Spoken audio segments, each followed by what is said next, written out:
Hey everybody, today's daily discourse is on setting expectations with your client in regard to how you will manage the project and where they will need to be involved in that process. And I'm calling this 6 easy ways to set client expectations with your project management approach.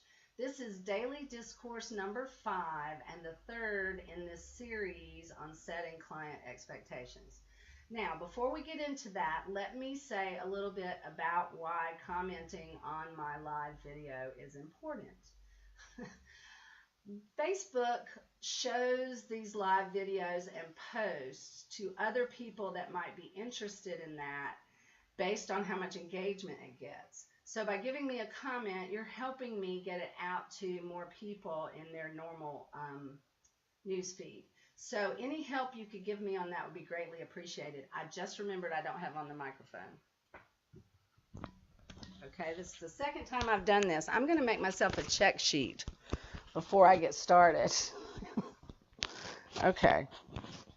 I'm not going to start over. I'm just going to keep, well, no, I am going to start over and say that this daily discourse is on setting expectations with your client regarding how you will manage the project and where they will be involved in the process. And it's called 6 Easy Ways to Set Client Expectations with Your Project Management Approach.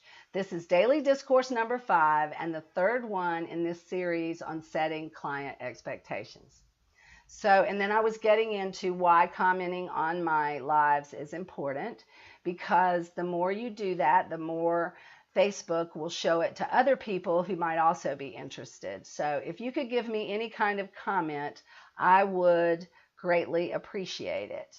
Okay, so let me back up just a little bit because the slide deck was on automatic go forward and I didn't mean for that to happen. So let's back up a little bit to right here. And let me say this.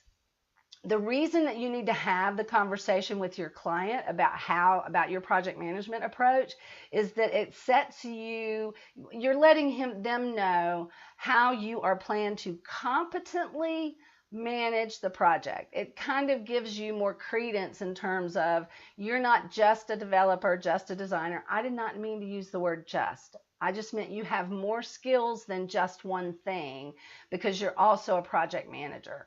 So I'm not in the middle of that circle. I'll move over a little bit. Sorry. So this is, you're showing them how you can competently manage the plan, communication, change, issues, acceptance, all of those things. And that's why it's important. Now I'm going to switch over to the regular full slide here. Okay. So the next thing is that there are certain areas that you're going to want to cover when you talk about this with the client and when you include this in your project defining document. So the relevant areas that you're going to want to cover are what are the required management resources, not just on your side, but also on the client side. Who's going to be the project sponsor? Who's going to be the go-to guy? If there's a subject matter expert, who is that going to be? No, that actually comes later in roles and responsibilities, but definitely who's in the management role on the client side, who's on the management role on your side. Productivity management, that's just mine, and I'm going to explain what that means and why I always include a section for that in just a minute. Then plan management, communication management, issues management, roles and responsibilities. And I'm going to go into detail in each one of these in the rest of this daily discourse. Okay, required management resources. You're going to want to discuss those management roles, just like I just said a minute ago. Who's in charge? Who is, on the client side, who's the go-to person? Who's the person who can approve things? Who's that person in that management role? And in the IT world, in the corporate IT world, we called that person the project sponsor. And then the project manager is on the development side. And then you're going to want to talk about what management tools you're going to use.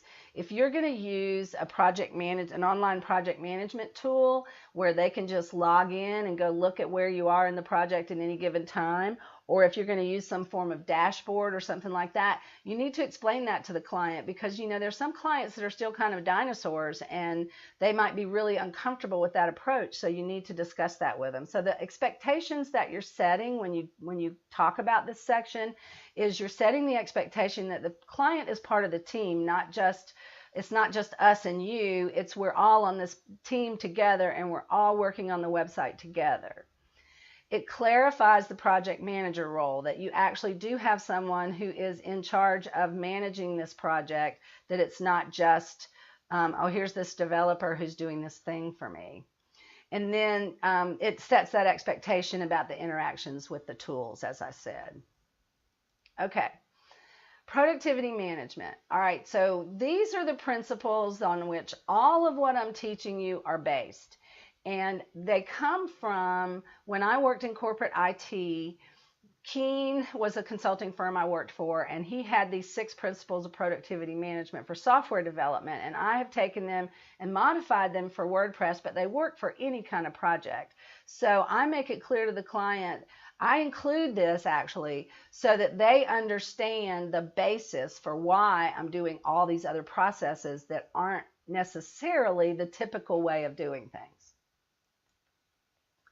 Okay, plan management. This is where you're going to explain that you have a project plan, that you're going to manage the project plan, how they can get updates on the project plan. You're going to explain your change management process, your acceptance management process. And the reason you do that is it sets the expectation with the client that there is a documented plan, and that gives them confidence that you've done this before, you know what you're doing, and you have a plan. It lets them know that change is managed and that you don't treat it as a penalty. And if you watch some of my other training, you'll know that I have a big thing about treating change as a penalty and pinging the client for it. Like, how dare you have not thought of that before now? I really hate that attitude. But anyway, and the final thing is it lets them know that you have a thing about setting that acceptance criteria up front, so there's no questions on the back end about whether is this finished or not, because it has these things. This is what we agreed on the front end, so you have to approve it because you already agreed you would approve it if it had these things. That's why that's there the way it is. Then there's communication management. You're going to want to tell them what the reporting structure and frequency is, and you need to document, especially if you have a team, that team reports to you and you report to the client, sponsor, or whoever's in charge. And when will you report back to them? How often? What will your method of communication be? Do you have a primary way that you want to do that? Email, text, whatever. And then project status meetings. Are you going to have status meetings, phone calls, and how often they will happen, and that sort of thing. So the expectations that this sets for them is how often they will hear from you.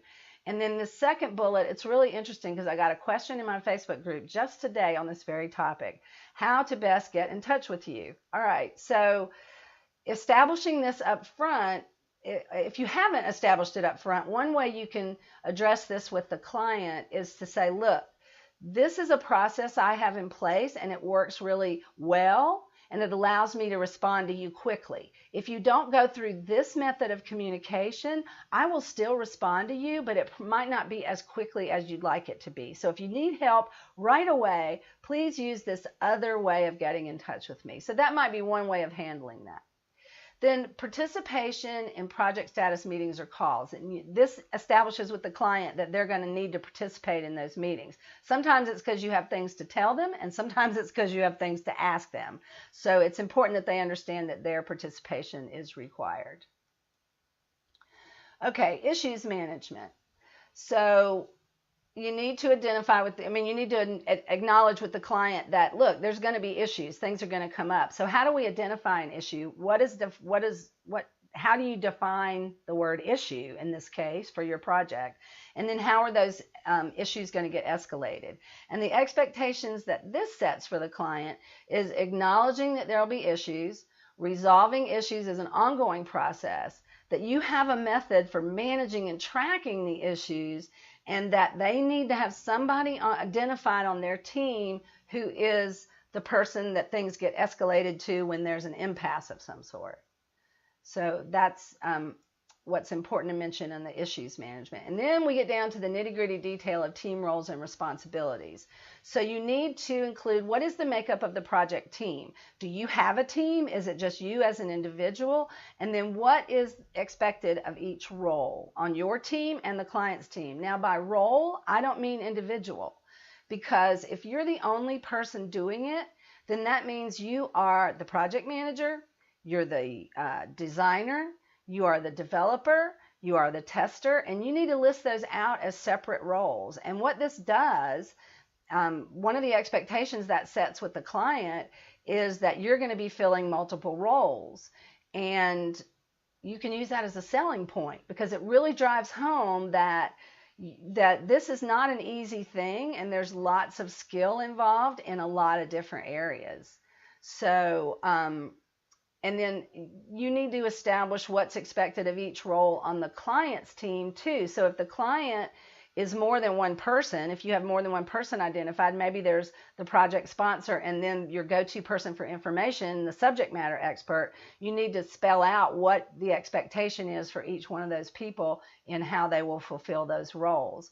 And so the expectation that this sets for the client is, as I said, you'll be filling multiple roles. Now, understand that sometimes a role can be fulfilled by multiple people, like if you have 2 developers, and sometimes one person can fulfill multiple roles. And that's the scenario I just described for you a second ago. Okay, so it clearly defines the client's responsibilities for them, and then it identifies when there will be third parties involved. So I cannot stress enough the importance of listing out this in a lot of detail on what the team roles and responsibilities are. This, you know what I didn't mention, I didn't list here, but is also, this again reinforces that idea that the client is part of the team. And that is just so super important.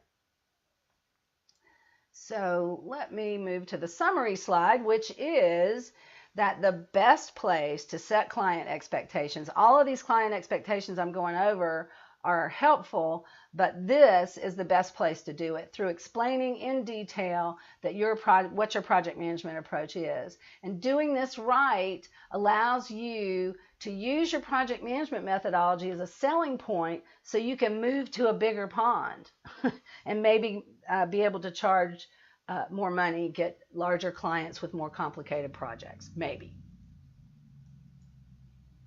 Okay, where can you get more information? As I mentioned at the end of each one of these, I have these freebies out on my website to help you. One is talks about, it's a tip sheet for scope creep and how you can address that in your proposal. Lesson 1 of the content collection roadmap, which is how to establish a content first approach. And then my 6 productivity principles for WordPress project success, which, as I mentioned earlier in this live, is the basis of what all of these, the other training is based on. It's the basis for all the other training. I'm sorry I didn't say that quite like I meant to. Okay. So I really hope that you've enjoyed this one on how to set client expectations in your project management approach as much as I enjoyed putting it together. I am so geeky about this, and this is, I really enjoy putting my thoughts down and documenting the way I've been doing this. So, and hopefully helping you guys along the way. Now, tomorrow's daily discourse is going to be on, what is it going to be on? Oh, setting client expectations regarding the deliverables, and how you can use that section to set client expectations about the project. Oh, as another reminder, I forgot, one moment. And there we go.